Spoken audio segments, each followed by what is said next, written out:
మన శరీరం అంతా ఎముకల గూడు.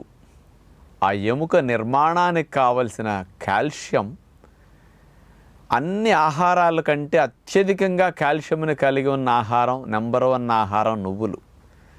అసలు నువ్వులతో పోలిస్తే ఇతర ఆహారాలంటికి డిపాజిట్లు కూడా తక్కువండి. అంత ఎక్కువ కాల్షియం. 1450 మిల్లీగ్రాముల కాల్షియం ఉంటుంది 100 గ్రాముల నువ్వులు తీసుకుంటే. మనకు కావలసిన కాల్షియం పెద్దలకి 450 మిల్లీగ్రాములు, పిల్లలకి 600 మిల్లీగ్రాములు, గర్భిణీలకి 900 మిల్లీగ్రాములు. కానీ అంత ఎక్కువ కాల్షియం. మనం ఇంత నువ్వులుండ తింటే మొత్తం కాల్షియం వస్తుంది. అసలు ఏనాటి నుంచో నువ్వుల్లో ఇంత కాల్షియం ఉంది, ఇది బాగా తింటే మంచిదని మన ఆచారాల్లో మన ఋషులు పెట్టి మనల్ని అందరినీ ఆరోగ్య పదంలో ముందుకెళ్ళటానికి కాస్త మేలుకొల్పారనమాట.